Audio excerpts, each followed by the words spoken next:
Ladies and gentlemen, this is Adarsh and welcome to My Gonadi. Dhurandhar so എല്ലാവരും കണ്ണിൽ എണ്ണ ഒഴിച്ച് കാത്തിരുന്ന ദുരന്തർ ഫൈനലി OTT-യിൽ വന്നിട്ട് നെറ്റ്ഫ്ലിക്സിലാണ് സ്ട്രീം ചെയ്യുന്നത്. ഡബ്ഡ് വേർഷൻ അവൈലബിൾ ആണ്, തമിഴും അവൈലബിൾ ആണ്, തെലുങ്കും അവൈലബിൾ ആണ്. പക്ഷേ if you have in watch the film please please please ഇതിന്റെ ഒറിജിനൽ വേർഷൻ കാണാം. ഈ പാകിസ്ഥാൻകാര് വന്നിട്ട് തമിഴും തെലുങ്കും പറയുന്നത് തന്നെ ഭയങ്കര അരോചകമാണ്. സോ മാക്സിമം ഇതിന്റെ ഒറിജിനൽ വേർഷൻ കാണാൻ നോക്കുക. അപ്പോഴാണ് ആ ഒരു കംപ്ലീറ്റ് ലൈഫ് കിട്ടുള്ളൂ. ഒട്ടും ഹിന്ദി അറിയില്ലെങ്കിൽ മാത്രം go for the dubbed ones. So rated ആണ് ഈ സിനിമ. അത്യാവശ്യം വയലൻസ് പരിപാടിയൊക്കെ ഉണ്ട്. ഏതൊക്കെ വയലൻസ് സീൻസ് റിമൂവ് ചെയ്തിട്ടുണ്ട് എന്നൊക്കെ പറയുന്നുണ്ട്. 3 മണിക്കൂർ 35 മിനിറ്റിന്റെ പടം OTT-യിൽ വന്നപ്പോൾ 3 മണിക്കൂർ 25 മിനിറ്റേ ഉള്ളൂ. 10 മിനിറ്റ് കളഞ്ഞിട്ടുണ്ട്. ആൻഡ് ഇതിന്റെ കളർ ഗ്രേഡിങ് മാറ്റിയിട്ടുണ്ട് എന്നൊക്കെ പറയുന്നുണ്ട്. അതൊന്നും എനിക്ക് അറിയില്ല. ബട്ട് ഞാൻ ഔട്ട് ആൻഡ് ഔട്ട് എൻജോയ് ചെയ്തൊരു സിനിമയാണ്. 3 മണിക്കൂർ 35 മിനിറ്റിന്റെ ഒരു പടം ഒരു തുള്ളി പോലും ഒരു ലാഗ് അടിപ്പിക്കാതെയോ ബോർ അടിപ്പിക്കാതെ പ്രസന്റ് ചെയ്യുന്നത് it's not an easy task. അതൊരു ഹമങ്കസ് ടാസ്ക് ആണെന്ന് വേണമെങ്കിൽ പറയാം. കിടുപടം. സോ ഈ സിനിമയുടെ കഥ അതിലോട്ടൊന്നും ഞാൻ പോകുന്നില്ല. അതൊക്കെ കണ്ട് എക്സ്പീരിയൻസ് ചെയ്യേണ്ട സംഭവം തന്നെയാണ്. ഇവിടെ 2 മണിക്കൂറിന്റെ ഒരു പടം കണ്ടു തീർക്കാൻ 3-4 ദിവസം എടുക്കുമ്പോൾ ഇത്രയും ലോങ് ഡ്യൂറേഷൻ ഉള്ള പടം ഒറ്റയടിക്ക് കണ്ടു തീർക്കാൻ നമുക്ക് തോന്നും. അവിടെയാണ് ഈ ഡയറക്ടറിന്റെ വിജയം. സോ എനിക്ക് രൺവീർ സിംഗിനെ പറ്റിയിട്ടാണ് സംസാരിക്കാനുള്ളത്. സോ ഈ സിനിമ തിയേറ്ററിൽ ഇറങ്ങിയപ്പോ തൊട്ട് എല്ലാവരും അക്ഷയ് ഖന്നെ പൊക്കി അടിക്കുന്നുണ്ട്. അതിൽ ഒരു തെറ്റുമില്ല. But I want to talk about Ranveer Singh. What a man, what a performance. എന്റെ പൊന്ന അണ്ണ, നിങ്ങൾക്ക് നിങ്ങളുടെ റേഞ്ച് എന്താണെന്ന് അറിയോ? Seriously asking. നിങ്ങൾ ഈ സ്റ്റുപ്പിഡ് സർക്കസും അതേപോലെ തന്നെ സിംഗത്തിലൊക്കെ പോയി അഭിനയിക്കാതെ ഇതുപോലെ പെട്ട സാധനത്തിൽ പോയി അഭിനയിക്കുക. എജാദി ആക്ടർ, എജാദി പെർഫോമൻസ്. സോ ഇത് നമുക്ക് കാണുമ്പോ രൺവീർ സിംഗ് ഏത് നേരം ഒരു ആറ്റിറ്റ്യൂഡ് പിടിച്ച് കുറച്ച് എയർ പിടിച്ച് നിൽക്കുന്ന ഒരാള് എന്താണ് ഇങ്ങേര് കൂടുതൽ പെർഫോം ചെയ്തതെന്നൊക്കെ തോന്നും. പക്ഷെ അങ്ങേര് ഭയങ്കര മൈന്യൂട്ട് ആയിട്ടുള്ള എക്സ്പ്രഷൻസും അങ്ങേരെ ഐ മൂവ്മെന്റ്സും ഐ കോണ്ടാക്ട് ഒക്കെ പെട്ടായിരുന്നു.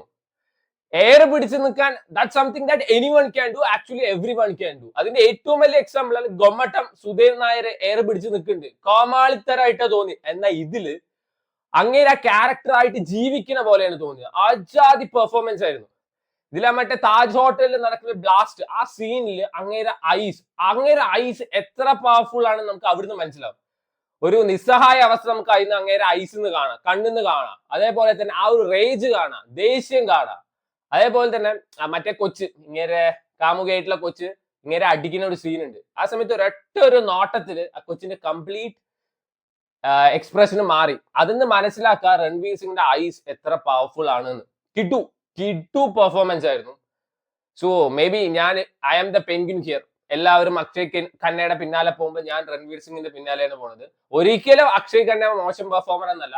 അങ്ങേരൊരു സ്വാഗ് ഉണ്ട് മാനെ. കിട്ടു സാധനം. സ്ലോ മോഷനിൽ അങ്ങേരൊരു നടത്തും ആ സിഗരറ്റ് വെച്ചിട്ടുള്ള ഒരു സ്വാഗും കിടു ആയിരുന്നു. ആൻഡ് ഇതിൽ എടുത്തു പറയേണ്ടത് ഇതിന്റെ മ്യൂസിക് വർക്കാണ്. I don't know who the music director is. Actually എനിക്ക് പേര് ഓർമ്മയില്ല. കിടു വർക്കായിരുന്നു കേട്ടോ. ഈ അടുത്ത കാലത്ത് എനിക്ക് ഏറ്റവും കൂടുതൽ ഇഷ്ടപ്പെട്ട മ്യൂസിക് വർക്ക് ഒന്ന് മറ്റേ തേരെ ഇഷ്ക് മേൻ, AR റഹ്മാന്റെ ആ ഒരു ആൽബം ഇതുമാണ്. ഒയ്യോ, ഇതിലത്തെ സോങ്സ് ഒക്കെ യജാതി സാധനം, കിടു സാധനമായിരുന്നു. അതാ ഞാൻ പറഞ്ഞത്, 3 മണിക്കൂർ 35 മിനിറ്റിന്റെ സാധനം എങ്ങനെ ഒരു തരി പോലും ലാഗ് ഇല്ലാതെ നാട്ടുകാരുടെ മുമ്പിൽ പ്രസന്റ് ചെയ്യുന്നത് ഇതിന്റെ ഡയറക്ടർക്ക് അറിയാം. അങ്ങനെ കിടു ആളാണ്. സോ ഇതിന്റെ സെക്കൻഡ് പാർട്ട് ഏത് ഗുദാമിൽ ഇറക്കിയാലും ഞാൻ ഇത് തിയേറ്ററിൽ പോയി തന്നെ കാണും. അജാതി വെയിറ്റിംഗ് ആണ്. സോ ഇതില് റിയലിസ്റ്റിക് മൊമെന്റ്സ് ഉണ്ട്. അവരെന്നെ എഴുതി കാണിക്കുന്നുണ്ട് ഇത് based on incredible true events. Realistic ആണ്, കമേഴ്ഷ്യൽ എലമെന്റ്സ് ഉണ്ട്, റൊമാൻസ് ഉണ്ട്.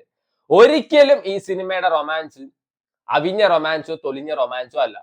അതിൽ നമുക്ക് ആ കൊച്ചിനെ കുറ്റം പറയാൻ പോലും പറ്റില്ല. ഇതിൽ ഭയങ്കര ഏജ് ഡിഫറൻസ് ഉണ്ട് എന്നൊക്കെ പറഞ്ഞിട്ട് ഭയങ്കര കോൺട്രവേഴ്സിയും പരിപാടിയൊക്കെ ഉണ്ടായിരുന്നു. ആ കൊച്ച് രൺവീർ സിംഗിനെ ആദ്യമായിട്ട് കാണുന്നത് ഇങ്ങനെ തിരിഞ്ഞു നിൽക്കുമ്പോ ആ ഒരു മുടിയാണ്. എന്തോന്നാണ് ഇത്, ക്ലിനിക് പ്ലസിന്റെ ആഡാ. ആ കൊച്ചിന് പോലും ഇല്ല ഇത്രയും മുടി. ആ മുടി കണ്ട ഏത് പെണ്ണ് വേണമെങ്കിൽ വീണ് പോകും. ആച്ചാതി കിടു ഹെയർ ആയിരുന്നു. ഒരു ഫൈറ്റിന്റെ ഇടയിൽ, ഒരു ഷൂട്ട് ഔട്ടിന്റെ ഇടയിൽ എന്തോ അങ്ങനെ ഹെയർ ഫ്ലിപ്പ് ചെയ്യുന്ന ഒരു സീൻ ഉണ്ട്. ഏജാതി സാധനം. ആ കൊച്ചിനെ കുറ്റം പറഞ്ഞിട്ട് ഒരു കാര്യമില്ല. ആരായാലും ആ മൊമെന്റിൽ വീണു പോകും. അജാതി ഹെയർ ആണ് ആൾക്ക് ഈ സിനിമയിലുള്ളത്. സോ ഒരിക്കലും ആ റൊമാൻസ് മോശമല്ല. ആ മ്യൂസിക് വർക്കും അതേപോലെ തന്നെ ആ റൊമാൻസും ഇവർ തമ്മിലെ കെമിസ്ട്രി ഒക്കെ ഭയങ്കര രസമായിരുന്നു. ഒട്ടും അടുപ്പിക്കാതെയാണ് ഈ സിനിമ പ്രസന്റ് ചെയ്തിരിക്കുന്നത്. ആൻഡ് ഇതിൽ മാധവൻ ഉണ്ട്, അതേപോലെ സഞ്ജയ് ദത്ത് ഉണ്ട്, അർജുൻ രാംപാൽ ഉണ്ട്. അങ്ങനെ ഒരു വലിയൊരു സ്റ്റാർ കാസ്റ്റ് തന്നെ ഉണ്ട്. ഓരോരുത്തർ ക്യാമിയോ അല്ല, ഈ മറ്റേ അവസാന മൊമെന്റിൽ വന്നിട്ട് കൈയടിപ്പിക്കുന്ന ക്യാമിയോ അങ്ങനെയല്ല. അവർക്ക് തന്നെ ഭയങ്കര കിടു റോൾസ് ആണ് കൊടുത്തിരിക്കുന്നത്. അത്യാവശ്യം ഡ്യൂറേഷനും ഉണ്ട് അവരുടെ റോൾസിന്. മാധവൻ ആദ്യം അങ്ങേരെ കണ്ടപ്പോ സത്യത്തിൽ എനിക്ക് മനസ്സിലായതേ ഇല്ല, അത്രയും പെർഫെക്റ്റ് ആയിരുന്നു അങ്ങേരെ ആ ഒരു അപ്പിയറൻസും അതേപോലെ തന്നെ അങ്ങേരെ ആ ഒരു പെർഫോമൻസും. അങ്ങേരൊക്കെ ഇതൊക്കെ കേക്ക് വാക്ക് പരിപാടി. ആൻഡ് സഞ്ജയ് ദത്തിനെ പ്രസന്റ് ചെയ്തത് വരെ കിടുവാണ്. സഞ്ജയ് ദത്തിനെ മറ്റേ ജിൻ ആയിട്ടാണ് ഇതിൽ പ്രസന്റ് ചെയ്തിരിക്കുന്നത്. അങ്ങേരെ ഇൻട്രോ ഒക്കെ നല്ല രസമുണ്ടായിരുന്നു. സോ ഇതിന്റെ കളർ ഗ്രേഡിങ്ങും പരിപാടിയൊക്കെ എന്തോ മാറിയിട്ടുണ്ട് എന്നൊക്കെ പറയുന്നുണ്ട്. അതൊന്നും എന്നിലെ ആസ്വാദകനെ ഒട്ടും ബാധിച്ചിട്ടില്ല. ഇത് 10 മിനിറ്റ് എന്തോ ട്രിം ചെയ്തിട്ടുണ്ട് എന്നൊക്കെ പറയുന്നുണ്ട്. അത് ആ ഡയറക്ടർ അറിയാതെയാണ് ട്രിം ചെയ്തിരിക്കുന്നത് എന്നൊക്കെ പറയുന്നുണ്ട്. I don't really know. പക്ഷേ I enjoyed every bit of this film. ഇതിന്റെ സെക്കൻഡ് പാർട്ട് ടോക്സിക്കുമായിട്ട് ക്ലാഷ് വെക്കുകയാണ്. സോ ടോക്സിക് ബി വെയർ, അത്രേ പറയാനുള്ളൂ. സോ ഈ സിനിമ ബേസിക്കലി എനിക്ക് തോന്നുന്നില്ല ഒരാൾ പോലും ഈ സിനിമയെ ഹെയ്റ്റ് ചെയ്തിട്ടില്ല. Rather than a few persons പ്രൊപ്പഗാൻഡയാണ്, കോപ്പാണ് വരെ നടക്കുന്ന കുറെ അലവലാദികൾ ഒഴിച്ചു കഴിഞ്ഞാൽ ബാക്കി എല്ലാവരും എൻജോയ് ചെയ്ത ഒരു സിനിമ. അതിന്റെ സെക്കൻഡ് പാർട്ട് വരുമ്പോ എക്സ്പെക്ടേഷൻസ് ആർ സ്കൈ ഹൈ. അപ്പൊ ഒരു ടോക്സിക്കിനും ആള് പോവില്ല, ഒരു തേങ്ങാപ്പിണ്ണാക്കിലും ആള് പോവില്ല. എല്ലാവരും ദുരന്തർ പാർട്ട് 1 പോളൂ. ആൻഡ് ഇതിന്റെ ഡയറക്ടർ ആദിത്യ ധർ. സോ അങ്ങേരുടെ ഡ്രീം പ്രൊജക്ട് ഈ സാധനമല്ല, ദുരന്തറിന്റെ സെക്കൻഡ് പാർട്ടും അല്ല, ദ ഇമ്മോർട്ടൽ അശ്വത്ഥാമ. അങ്ങനെ ഒരു പടം അങ്ങേര് എടുക്കാൻ നോക്കിയിട്ടുണ്ടായിരുന്നു, മറ്റേ ഷാഹിദ് കപൂറിനെയൊക്കെ വെച്ചിട്ട്. അന്ന് ബഡ്ജറ്റ് ഒക്കെ ഭയങ്കര കൂടുതലാണ് പറഞ്ഞിട്ട് ആരും ആ സിനിമ പ്രൊഡ്യൂസ് ചെയ്യാൻ റെഡി ആയിരുന്നില്ല. എന്നാൽ ആ പടം ഓൺ ആണെന്ന് അങ്ങേര് പറയുന്നുണ്ട്. ഒരു science fiction Hindu mythology mix ഒക്കെ ഉള്ള പടം. ഇപ്പൊ അങ്ങേര് ആ സബ്ജക്ട് കൊണ്ട് ആരുടെ അടുത്ത് പോയാലും ഏത് പ്രൊഡ്യൂസർ ആണെങ്കിലും അവര് റെഡി ആവും പടം എടുക്കാൻ. കാരണം ഇപ്പോഴത്തെ കണ്ടീഷൻസ് അങ്ങനെയാണ്. ആൻഡ് അങ്ങേരെ റേഞ്ചും ഇപ്പൊ അങ്ങനെയാണ്. അണ്ണാ ഇറക്കി വിട അണ്ണാ. So this is A must watch. So ഇതൊന്നും കാണാതെ ഏത് ഊച്ചാളി പടം കണ്ടിട്ട് കാര്യമില്ല. ഇതാണ് യഥാർത്ഥത്തിൽ ഒരു സ്പൈയുടെ ലൈഫ് കാണിക്കുന്ന പടം. അല്ലാതെ സ്പൈവേഴ്സ് കണ്ട് ഓഞ്ഞ കോമാളിത്തരും ബിക്കിനിയും ഐറ്റം ഡാൻസും കാണിക്കുന്ന സിനിമയല്ല. So this is a very nice film. Personally ഞാൻ ഭയങ്കര എൻജോയ് ചെയ്ത പടമാണ്. എനിക്കറിയാം ക്വൈറ്റ് ലേറ്റ് ടു ദ പാർട്ടിന്ന്. ഞാനിത് കാണാൻ വേണ്ടിയിട്ട് കുറെ മുമ്പ് ഇരുന്നതാണ്.